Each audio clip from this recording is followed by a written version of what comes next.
Hi and welcome to an article critiquing.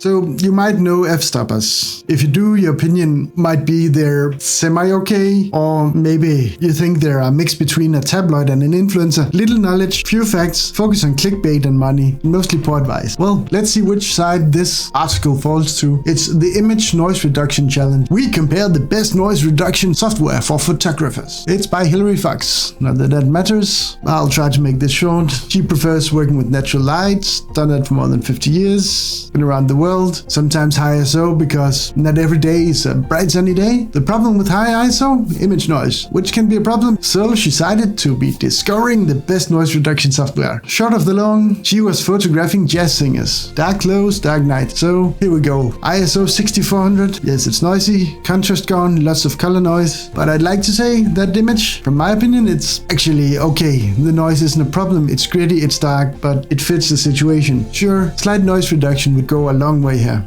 But she continues, a lifelong Adobe fan, no experience with other apps or plugins, Photoshop and Lightroom is all she thought she needed. And then, unfortunately, I learned Lightroom doesn't quite cut it when you're working with heavy noise. I'm not going to read this as it's written because it does not sound right. My goal was to achieve silky smooth background without losing texture in the details, which required pushing the luminance slider way up, so it had to be ready for large format prints. This is terrible. She ruined a nice picture. And why? Luminance at 88. Everything has turned into more or less watercolor. So here's a quick tip first. Leave some noise. Noise can make a picture look sharper than it is, but she has made several mistakes here. I would call it rookie mistakes, but at least mistakes for people who've never worked with the detail pane. Okay, let's just go from the top and down. Sharpening 72. That's a lot of sharpening. That's nearing the point of I missed the focus, especially when your radius 1.6. Bigger the radius is, the more rough it gets. Detail, it's pushed a bit up, but yeah, you want some detail there. And here's giant mistake number one. She has not used masking. The masking tool is a tolerance control. How tiny details should be sharpened. As in, do you want it to sharpen every grain or do you want to sharpen only the thicker edges? I'll show you this later, but the more you push this up, the less you enhance the noise in the picture. Which brings us to the next. Her sharpening has made the noise 10 times worse. So she blasts the luminance almost all the way up. That ruins every detail, but it also removes the noise. She has not fiddled much with details or contrast in the luminance, so yeah, she get this really crappy look. Color is at 32. Detail and smoothness is on standard 50, which gives this washed out look where you've lost the skin color. Everything is a bit desaturated and a bit meh. So that is a horrible thing to do. Don't ever do that. Why did I use so much time here? Well, you'll see later. It's all part of the test. So she needs something more powerful than Lightroom. A friend recommended denoise and she liked it. It made a good image. And yes, Topaz denoise is good. No doubt about that. It might not be perfect for everything, but it's really good. And here's a comparison. I'm sorry, but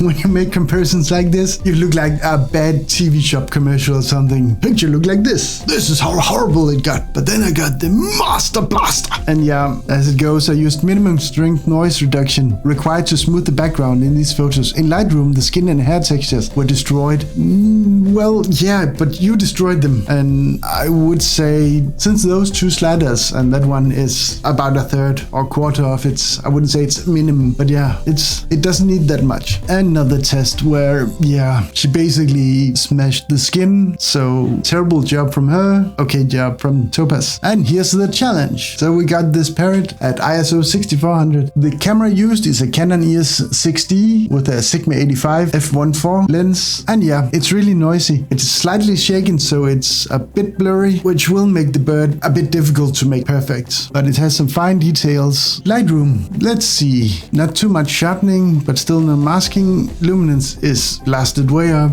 has blurred everything, ruined the picture. Detail up and contrast down, so yeah, this is what you do if you want to ruin a picture. Color, not moved, so the bird has gone from green, yellow, red, and pink in its feathers to a pink greenish blob. So yeah, that's a piss poor job. The wing is gone. And then we got Topaz denoise. noise. And yes, that looks good. One thing to notice here, the sharpening is at 100%, which is whereabout you'd lie with this if you want to compensate for movement or shake in the picture. And it does a fine job, even though the wing is still blurry, some details are smushed. But yeah, it's sharp. And here we got DxO Labs, which got the prime denoise. And here's a bit of an issue. With most of these, you got an auto setting, which does a really good job. I can see here she has pushed it quite a bit and taken away some lens sharpness. So let's see what we got here. Yeah, pretty bad settings she's chosen. Background isn't really cleaned up. That's really just messing up a picture for no reason. So yeah, but the results here, okay, feathers are fine. You can still see a little in the wings and the colors are pretty good. Neat image, I don't know it, haven't tried it, but I can see once again, she just jams the luminance and the chrominance way up. This really just looks like when you're trying to destroy something. And wait, guess what? It's destroyed. It's weirdly sharpened, weirdly blurry. Yeah, and here we got Define 2 from the Nick collection. And what do we do here? Define has per default auto check where it makes an automatic noise profile. I can't see if she has chosen manual, but you can add your own boxes to help. And then the luminance or contrast and the chrominance or color noise is measured in percent. It makes its calculations, put it at 100%. And then you can feel free to add or subtract what you need. But normally it hits pretty good with its guess. But here we do the same thing. Jam it to 200%, both of them. And as far as I can see, hasn't pushed the more button. So she got the possibility of edge preservation. And what do you say here?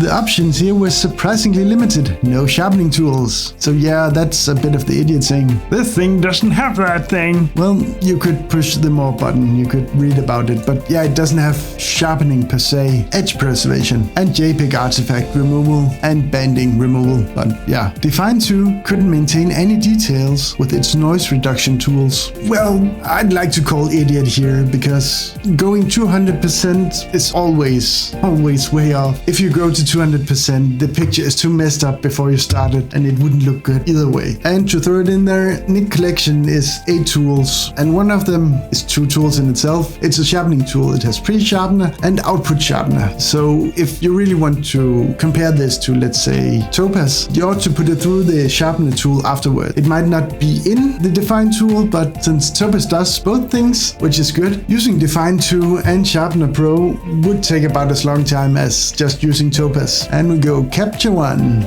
So the Capture One interface and the products, as you can see, colors are faded and it's a bit over sharpened and lost detail. Let's see, sharpening amount a bit up there, and yes, rookie move number 1, jamming it to 98. Okay, this noise reduction is a bit different, still the same but a bit different than, let's say, Lightroom. You got the luminance, standard luminance. You got the color, standard color. You don't have sub sliders in this as you do in some of the others. What you got here is single pixel, which basically removes wrongly placed pixels. It's got a detail slider, which is for recovering detail, because when you use luminance, it removes details. The version she's using just had an upgrade, so the noise reduction is much better. It's not amazing or anything, but it's pretty good. And the thing you should never do at any point is jam up the luminance and jam up the details. Those two sliders work a bit against each other. It's like in Lightroom when she sharpened the tiny grain and then tried to remove it, so she's fighting herself. So way too high, way too high, way too high, and yeah, long of the short, fucked up the image. And she says Capture One's noise reduction tools are similar to Lightroom, but the results fell flat. The details across the image were muddy and the noise wasn't entirely removed. No, that's because you're an idiot who, while trying to remove the noise, added so much noise. And it's with things like these that makes me doubt when a person says, I'm a photographer, I make money in this. Yes, but this shows you don't need any skills. You just need to go out, take some pictures, and if you're lucky, you can get some work, because a lot of people will be worse than you, most likely. But anyone with knowledge about this probably wouldn't hire someone who really fucks up things with noise reduction like this. Conclusion: we had a wide variety of results with the noise reduction challenge. I'd love for our audience to decide the winner. You'll see our targeted problem areas in our original photo to compare the output across all these applications. What do you think? Do you have a preferred noise reduction application? Do you use a different noise reduction technique we should explore? let us know in the comments. I'm not gonna put it in the comments right here, but here's a noise reduction technique. Don't be a fucking moron. Seriously, it's not being mean. It's just if you push noise reduction close to 100 or 200% or whatever it is, you're an idiot who's ruining the picture. This is not a comparison. This is, again, as I mentioned, TV shop like, oh, look how terrible this is and how good this is. So that's my tip.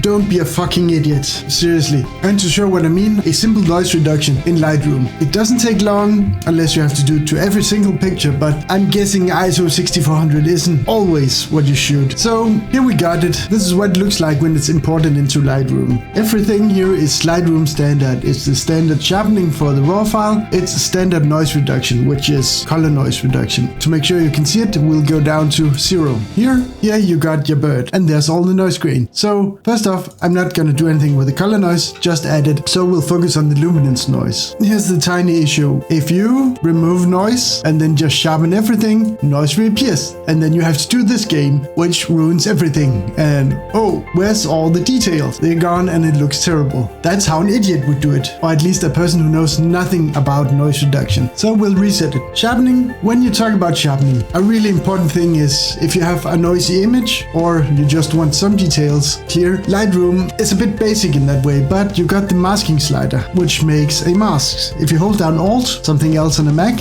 and you pull it up, you see first white, that's everything the sharpening will affect. If we go to 100, only this will be affected. But that's a bit too much. We do want to add sharpness to a bit more of the bird than just this. There's the feathers and stuff, but we get some noise in the background. This is almost unavoidable if you want nice noise reduction and have some sharpening too. So let's pull up the details a slight bit. There, that looks nice. The radius, let's make it 1.1. Could go all the way up, but you see it then hits everything else. So it's a bit of taste and finding a good middle ground. And we will sharpen it up a bit.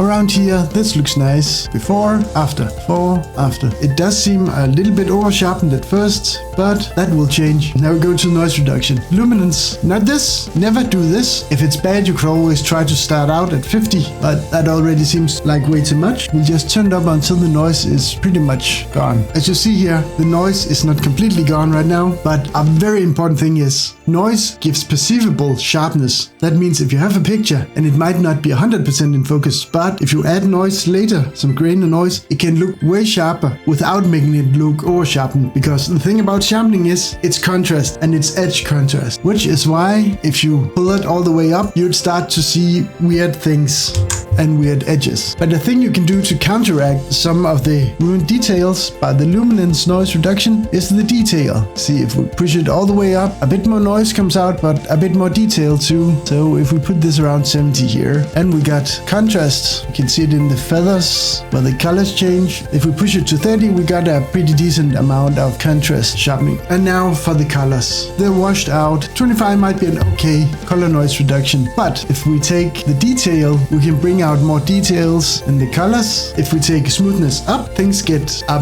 blobby like mess. All the color nuances miss. If we go all the way down, the color nuances is back, but with some color noise. So if we put them like this, then your colors are pretty close to what you start out with, and you can always try to fix the colors in the basic tab, the tone curve tab, or the color tab. But going from this to this, that is a pretty good noise reduction already there. And as for the comparison, she wanted the readers to see which one they thought were best. And to do that, I had to retest almost all of the programs, because it can be pretty hard to decide which one is best when your examples are made by it can be kind of hard to decide which is best, because the person who made it is apparently pretty shit at this job, but it's her job. So yeah, it just goes to show you don't have to be the best in the world. You don't even have to be good, just lucky, I guess. But anyway, I'm gonna use Photoshop to show the differences. As you see, here we got the original with all the color noise, the luminance noise and everything. Nothing has been done to this one. And then we got all the other programs over here. And to make it more simple, instead of taking a weird semi-blurry side of the bird, I'm going to focus on 4 places. This, it is a nice little feather ridge, or what we should call it. It's pretty affected by the noise, so an interesting thing to see see if anything can clean this up. We got the feathers here, really nice and sharp, and a really good contrast to the background. And you can see the tiny feathers here. So it's a really good area. We'll go with the head because it's a bit dark. There's happening a lot here. And finally, the wing. The wing has a lot of details. It's tiny details that could easily be ruined by noise reduction. So let's begin. And we'll go to 100%. Nothing done. Lightroom, as you see, pretty good. The feathers here are pretty clear. You can see if you go on and off, it's there, it's pretty good. The wing, it has kept the detail pretty well. It has gotten a bit more blurry, but it's fine. And finally over here, this part of the feather has gotten a lot clearer and hasn't gotten blurred out with the noise reduction. So let's have Lightroom here. Now we focus up here again. We'll go with Capture One again. As you see, the noise is much more controlled. There's a slight color difference in some of them depending on the raw engine that reads the file. I have only added noise reduction to all of them, nothing else unless specified. So if we look down here at these feathers, Capture One has done a much better noise cleanup, but the feathers, well, they're sharper, but it's lost some of the detail. But other places it has lost some of the fuzz and has gotten more detailed. And if we look at the wing, it's less blurry than with Lightroom. And here we got Define. If we look up here, it does a pretty good job. It hasn't blurred all the way. If you look at the wing, it has turned a bit blurrier. The feathers down here hasn't lost detail, so that's pretty good. In the neck collection where you get Define, you also get 7 other tools. One of them is Sharpener Pro, and before we compare to Topaz, I think it's only fair to try and add the sharpening to see how much it improves. Here's Define 2, and yes, it's going to be a bit over sharpened, but it's to prove a point. So if we look at the ridge first, fine details, the wing, just a bit noisy. The feathers down here, it has brought even the tiny details here in it, so that's pretty good. All in all, Define is pretty good if you don't overdo it by going 200%. And here comes the big one, Topaz. According to her, clear winner and the best one. How is it? It's fine. There's just a few issues here. Let's start with the feathers down here. It makes it look really sharp. It's really good. There's some weird artifacts here and colors. And if you look at the wing, it gets weird artifacts too. And up here, from being a straight comb looking thing to looking jagged and artifacty. The thing is, the perceived sharpness here is really good. If we do like this, you see a picture that gets enhanced incredibly. It's only when you zoom in, you'll notice it makes horrible artifact things. If we compare it to, let's say, Capture One, fine, nice ridge, artifacts, a lot of them everywhere. But as I said before, really good job, looks really good when you see the whole picture. Let's move on to DxO Labs 3, here with nothing but the prime denoise. Now that is pretty nice. If we look down here, look at the feather details. Here they are without prime noise removal, and here it's with the noise reduction and removal is really good. Look at the wing, the noise is really good. And here we can bring in the face. There's noise everywhere in here. Now it's gone and it's not over sharpened or anything. If we look at Topaz, it has lots of noise in the face still. And here, boom, a lot less noise. And here is DxO Labs 3 with admittedly a bit too much sharpening, but just a quick test. So look at that ridge there. DxO, Topaz, DxO, Topaz. Look at the face of the bird, DxO, Topaz. Look at the beak. A lot more details. Details here and gone. If we go down here, really sharp and nice. Sharp and nice, but with artifacts. So I would say from this, DxO Lab with minimal input at least rivals Topaz. It's better in some instances. But here's the thing that wasn't tested in the article because it's too new. It's DxO Labs 4 and they have added something they call Deep Prime, which is their prime mixed with sort of the same deep learning that Topaz uses. So theoretically it has the powers of Topaz and DxO together. So let's look at the ridge here. And this is with nothing else added, only the Deep Prime. Look at that. Let's go to 200. Deep Prime, Topaz. I know this is pixel peeping, but that's fine. That's filled with artifacts. The wing, clear, artifacts. How is this? Topaz, Deep Prime. Here it's just wiggly, squiggly, artifacty things. And here you can almost see the hairs. Let's take the face. A lot of noise, a lot of details gone. A bit over sharpened with Topaz. Weird color artifacts at the end. And Deep Prime. Unified colors, noise is gone. So what's the conclusion here? Well, 2. 1, all of these are pretty good. None of them will be marked bad in my book. I have almost all of these bought and paid, not DxO Labs 4. That's a trial, so people are allowed to say I'm wrong in this instance, but if you think, download and do the test yourself. The second thing I have in the conclusion is she is terrible at using these programs. Seriously, if that's her workflow, I'm at a loss of words for what this means if she's done this for a long time. If her examples at the beginning of the article is something she has really made and passed off to customers, she's a horrible person who takes money for shitty work. And I'm sorry to say that, but that's just bad. And I know she did say she had contacted Topaz and got sponsored by them, so she didn't even pay for it, which makes it a bit worse if she's a successful photographer who calls around to get a program that costs about $80 to $100 for free. Normally you wouldn't need to do that many photographs to make that money, but hey, what do I know? Maybe she's cheap.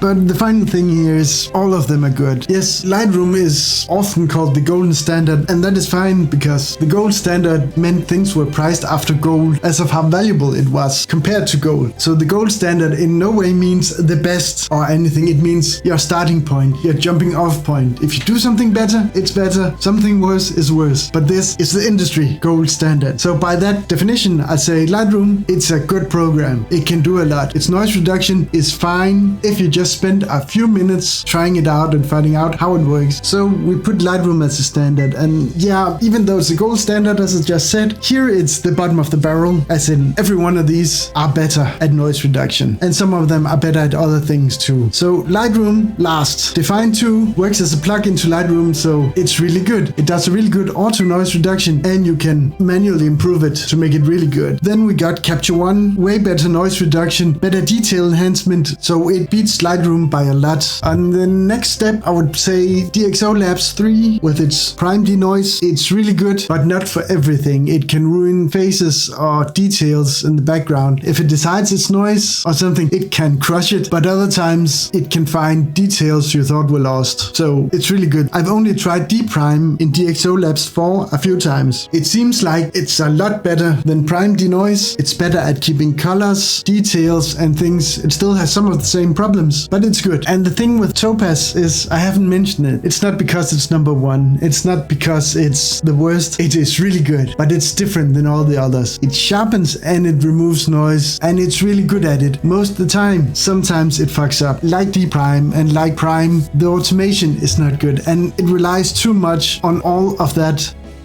And it relies way too much on noise and artifacts and other trickery to try and make a perceivable sharp image where most noise has been removed. Look at the background here. It's like all the color noise has just been smeared out all over. If you take DxO here, the background is uniform. It has some noise still there, but it helps with the sharpness. Capture One, still pretty uniform. Lightroom, also uniform. A bit desaturated, but still. So short of the long, all of them are good.